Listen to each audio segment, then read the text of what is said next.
Benoît, de Rapide Danseur. Rapide Danseur, c'est en Abitibi.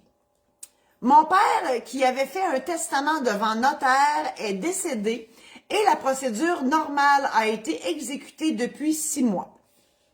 Je suis un fils naturel du défunt, je viens d'apprendre son décès et je possède de lui un testament holographe. Le testament holographe, c'est celui qui est écrit et signé de la main du testateur et contenant des dispositions assez différentes de celles qu'on m'a racontées et qui ont été exécutées à la suite du décès. Aux fins du testament notarié, ai-je un ou des recours? Que faire? Ben, Benoît, c'est sûr que c'est de votre responsabilité de faire vérifier le testament holographe parce que ce testament-là n'est pas applicable au moment du décès. Il le sera que si vous le faites vérifier et que le juge en vient à la conclusion que c'est bel et bien votre père qui a écrit et signé ce testament-là. Ben là, je présume que c'est vous qui êtes l'héritier dans ce testament-là, sinon vous préoccuperiez pas de ce document-là. Donc voilà, il n'y a pas de temps pour régler ça. Donc pour accepter une succession, il n'y a pas de délai et ça va tout être un focaillage en bon québécois si vous faites vérifier ça et effectivement si c'est totalement autre chose que ce que le liquidateur a géré dans le testament antérieur. Donc, imaginez-vous qu'il faut qu'il défasse tout ce qui a été fait et qu'il refasse l'exercice. Il y en a qui vont avoir dépensé leur héritage. Ça va être extraordinaire de gérer ça. Je ne voudrais pas être le notaire qui va gérer ce dossier, qui sera très complexe et très explosif aussi, j'imagine. Donc, Benoît, à se rappeler, vous devez entamer la procédure de vérification de ce testament holographe-là par la Cour supérieure. Et suite à ça, ben, vous retournerez voir le notaire qui a réglé la succession. Bien évidemment, le testament holographe que vous avez dans les mains doit être postérieur au testament dont il est question ici, donc le testament qui a servi à faire le règlement de cette succession-là.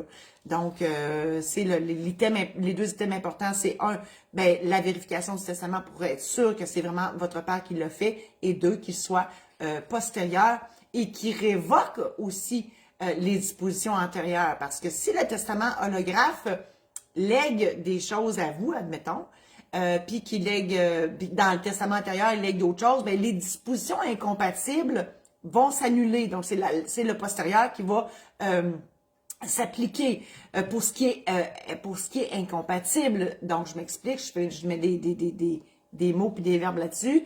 Si dans le testament antérieur, la maison est léguée à X et quand dans le testament holographe vérifié par la Cour qui est postérieur, on lègue la maison à vous, ce legs-là, on voit qu'il y a une incompatibilité, ça sera vous qui gagnerez la maison. Mais s'il y a des legs qui ne sont pas incompatibles, exemple, dans le testament antérieur, votre père lègue la roulotte à A, le skidoo à B et la voiture à C, et que dans le testament postérieur, il n'en parle pas, ces legs-là vont être valides. Donc, vous voyez la complexité du dossier. Je vous souhaite sincèrement bonne chance dans tout ça. Donc, partagez cette chronique-là à vos amis Facebook pour en faire bénéficier plus de monde. Je vous invite à consulter mon site internet marijosésaint-laurent.com pour connaître tous mes services. On est dans la saison de préparation de mariage, même s'il neige à plein ciel à Amos ce matin, 27 avril, on a ça, des pets de neige, on est revenu en hiver, on a cligné des yeux, on a perdu l'été, il est parti, on va l'envoyer juste l'année prochaine. Donc, c'est la saison de préparation de mariage. Je célèbre les mariages. Mon conjoint, c'est un DJ expérimenté. Donc, je vous offre une journée de mariage plan clé en main. Donc, si ça vous intéresse, faites-moi signe. Je vous invite aussi à vous procurer un de mes programmes en ligne qui vous explique en long, en large et en travers un paquet d'affaires sur des sujets différents, donc divers sujets. Et voilà, donc j'en ai assez dit. Merci infiniment. YouTube aussi, ma chaîne YouTube, Notaire pas ordinaire ou Marie-Josée Saint-Laurent. Vous avez toutes mes chroniques juridiques là depuis Belle Lurette. Il y a des centaines de petits extraits que vous pouvez aller visionner. Merci infiniment et à la semaine prochaine.